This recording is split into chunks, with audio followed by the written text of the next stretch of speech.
Welcome to Pajal Entertain. Di video kali ini kita akan membahas sebuah drama asal Korea yang berjudul Squid Game.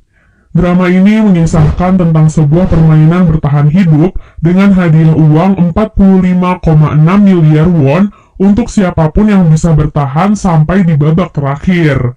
Terdapat 456 pemain yang datang dari berbagai daerah di Korea dan masing-masing memiliki hutang yang cukup banyak.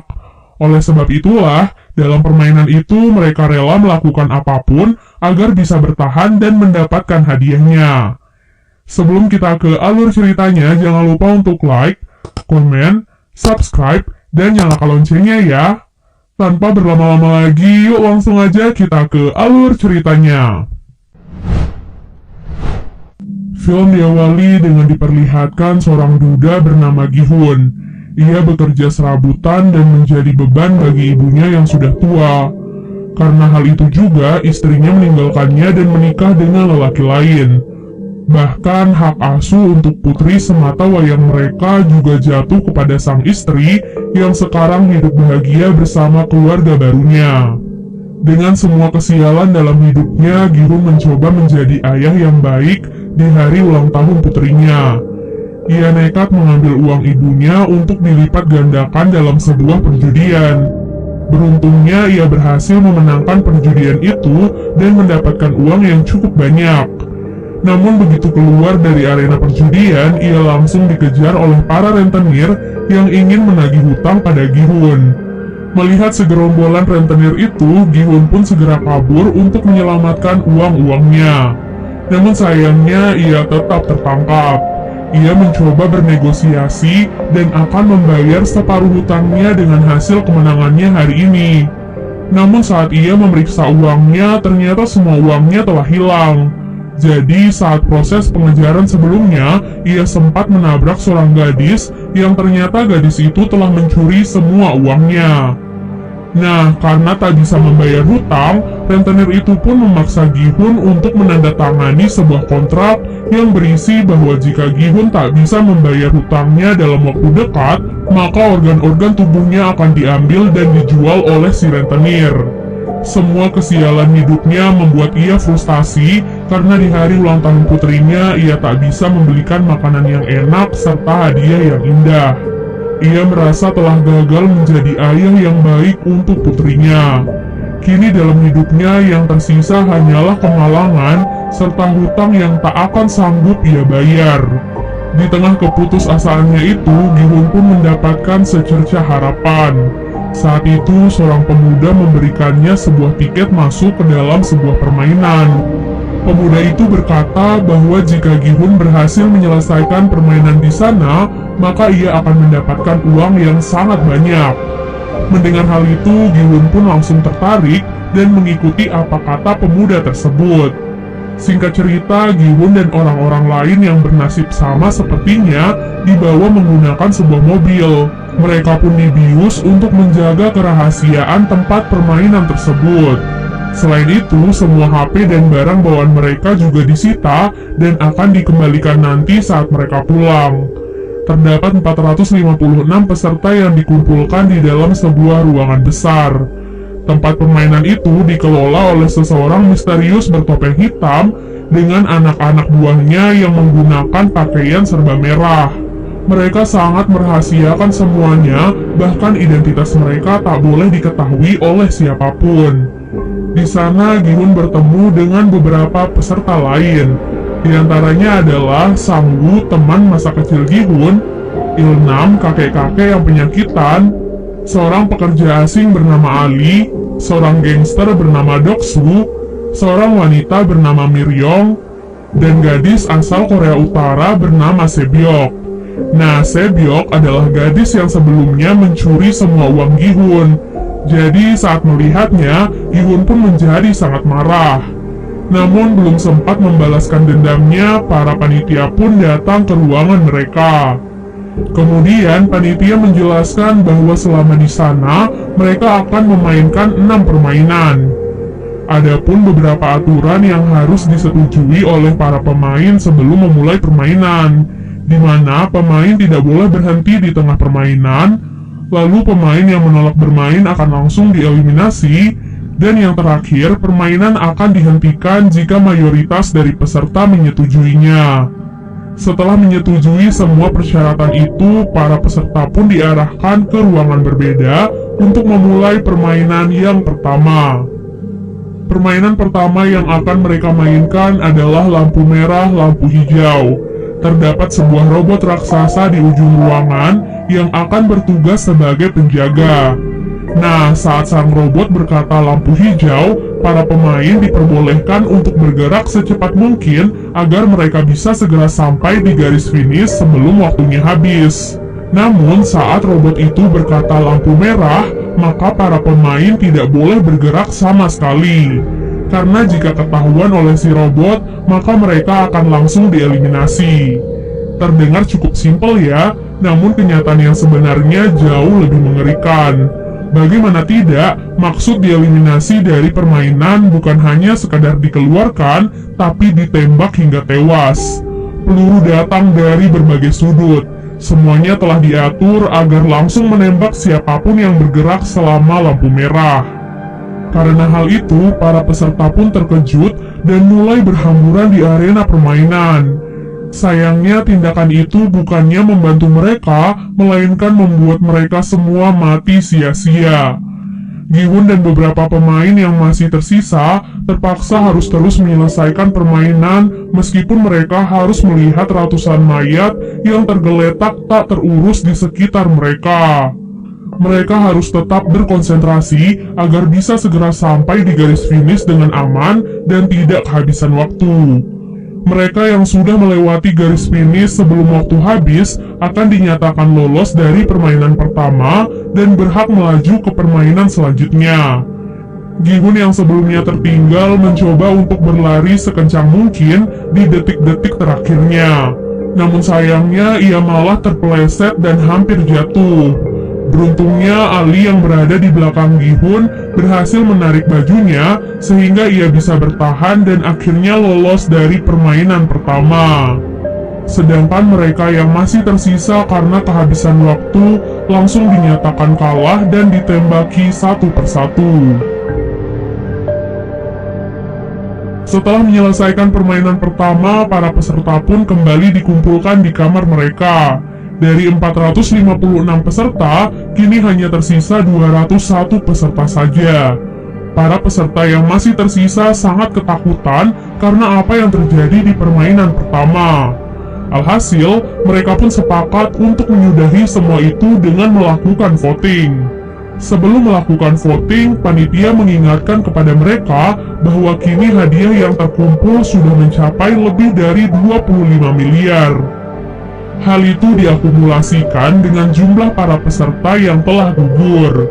Dan jika mereka memilih untuk berhenti dari permainan ini, maka mereka akan dipulangkan tanpa membawa uang sepeser pun. Hal itu tentu membuat mereka semua menjadi goyah. Namun pada akhirnya dengan selisih 1 suara saja, mereka pun sepakat untuk menyudahi permainan tersebut.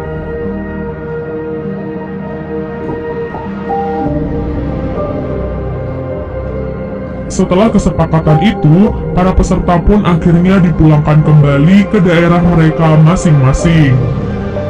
Keesokan harinya, Gi-hun memutuskan untuk pergi ke kantor polisi dan melaporkan sindikat permainan yang kejam sebelumnya. Ia pun menceritakan semua kejadiannya sejak awal mereka dibawa sampai kembali dipulangkan. Polisi yang mendengar semua ceritanya hanya bisa tertawa. Kemudian Gi-hun pun memberikan tiket permainan yang sebelumnya ia dapatkan dari pemuda misterius sebelumnya. Di sana terdapat sebuah nomor telepon yang bisa dihubungi. Namun ketika si polisi mencoba mengkonfirmasi nomor itu, yang mengangkatnya malah seorang wanita biasa. Hal itu pun membuat polisi marah kepada Gi-hun dan menganggapnya telah gila. Tak lama kemudian, seorang polisi bernama Junho baru saja tiba di kantor polisi tersebut. Entah apa alasannya, ia terlihat tertarik dengan tiket permainan yang dibawa oleh Gi-hun. Ia bahkan meminta identitas Gi-hun pada para polisi yang mendengarkan cerita Gi-hun sebelumnya. Junho sepertinya mengetahui sesuatu yang janggal dari permainan tersebut. Tak disangka, ia juga memiliki tiket yang sama persis dengan milik Gi-hun. Tiket itu diketahui milik kakaknya yang sudah lama menghilang. Junho pun merasa bahwa kakaknya pasti ada di tempat permainan tersebut. Di tempat lainnya, Gi-hun yang pulang ke rumahnya merasa kebingungan mencari ibunya. Ternyata ibu Gi-hun saat ini dirawat di rumah sakit karena menderita penyakit diabetes akut. Bahkan dokter menyarankan kepadanya untuk segera melakukan operasi. Namun sang ibu justru memilih untuk pulang karena tak sanggup membayar biaya pengobatan di rumah sakit. Hal itu pun membuat Gi-hun sedih dan kecewa pada dirinya sendiri. Ia bahkan nekat meminjam uang pada mantan istrinya demi bisa membayar biaya pengobatan ibunya. Namun yang ia dapatkan malah hinaan dari suami baru mantan istrinya yang juga bahkan melarangnya untuk mendekati putri kandungnya sendiri. Hal itu pun tentu membuat Gi-hun marah dan langsung menghajar lelaki tersebut. Kini Gi-hun pun sadar bahwa apa yang dikatakan panitia permainan itu benar adanya. Dunia luar jauh lebih kejam dari apa yang terjadi di dalam sana. Mereka akan tetap dikejar hutang dan mati di tangan rentenir. Semua kenyataan pahit dunia pun membuat Gi-hun dan yang lainnya tertarik untuk masuk lagi ke dalam arena permainan. Pada malam harinya, mereka semua pun berkumpul dan dijemput seperti saat pertama kali ikut serta. Namun, kini yang berbeda adalah mereka bisa lebih mempersiapkan diri karena sudah tahu apa yang akan terjadi di dalamnya. Dari arah lain, Junho ternyata juga ikut menyusup ke dalam mobil. Kali ini ia bertekad untuk bisa masuk ke dalam arena permainan agar bisa menemukan kakaknya yang hilang. Ia pun menghajar seorang panitia dan mengambil kostumnya agar ia bisa menyamar tanpa diketahui oleh siapapun.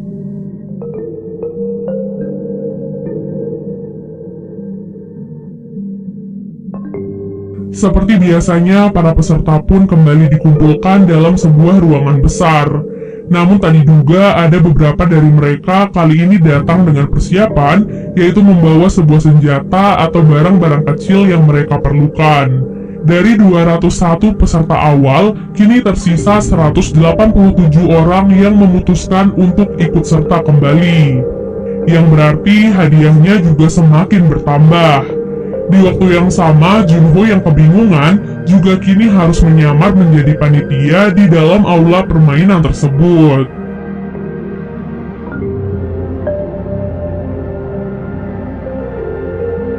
Pada malam harinya, Sebyok yang membawa pisau kecil pergi ke toilet dan mencoba menyusup lewat ventilasi. Dengan bantuan Miryong, ia pun berhasil masuk ke dalam ventilasi dan melihat apa yang terjadi di ruangan lainnya. Di sana ia melihat bahwa para panitia sedang membuat gulali berskala besar. Namun ia tak tahu apa yang akan dilakukan dengan semua gula tersebut. Keesokan harinya, para peserta pun bersiap dan dikumpulkan untuk memainkan permainan yang kedua. Sebelum memulai permainan, Sang Woo bertanya kepada Sebyok tentang apa yang ia lihat kemarin malam. Ia pun berkata bahwa permainan kali ini pasti merupakan permainan masa kecilnya.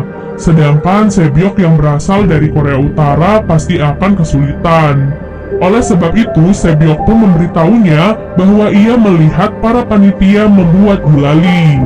Setelah mendengar hal itu, Sang Woo pun langsung teringat akan permainan masa kecilnya, di mana terdapat lelehan gula yang diberikan dalam bentuk yang berbeda-beda. Tugas mereka adalah mengikis gula tersebut sesuai dengan bentuknya.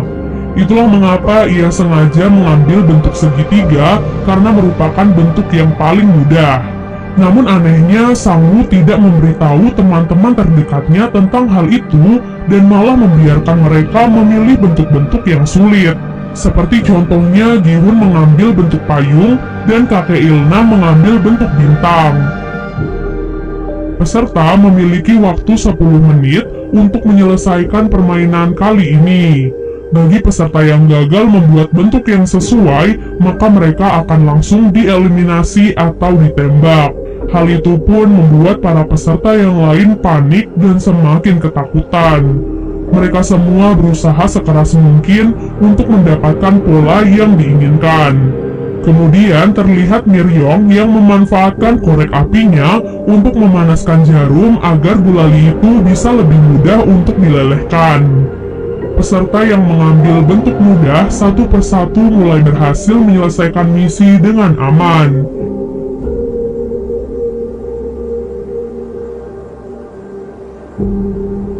Namun yang menjadi masalah adalah para peserta yang mengambil bentuk-bentuk yang sulit. Ditambah mereka juga dikejar oleh waktu yang semakin berkurang. Dalam proses permainan itu, Junho pun mulai dicurigai oleh panitia lain karena ia terlihat kebingungan dan seperti tidak mengetahui tugasnya di sana.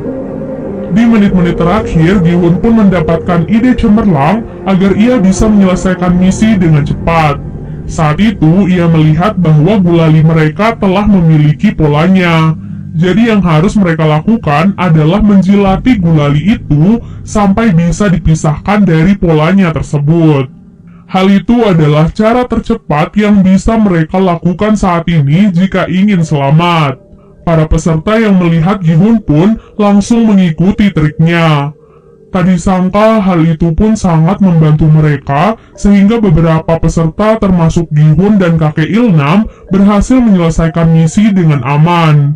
Namun ada seorang peserta yang gagal mencoba melawan seorang panitia. Oleh sebab itu, panitia yang lain pun langsung menembak peserta yang lain agar mereka tidak memiliki kesempatan untuk melawan. Peserta itu pun menodongkan pistol ke arah panitia tersebut dan memintanya untuk melepaskan topeng. Namun begitu ia melepaskan topengnya, ia pun langsung ditembak oleh penyelenggara permainan. Jadi semua panitia di sana telah memiliki perjanjian bahwa mereka dilarang membuka topeng atau identitas mereka di dalam aula permainan, kecuali saat mereka berada di dalam kamar dan sendirian. Semua itu dilakukan untuk menjaga semua kerahasiaan dari permainan tersebut. Dan part 1 pun akhirnya selesai. Siapa ya kira-kira dalang dari permainan ini? Dan apa ya kira-kira yang akan terjadi selanjutnya pada Gi-hun dan yang lainnya? Pastinya bakalan lebih seru guys. Thank you for watching. Jangan lupa like, share,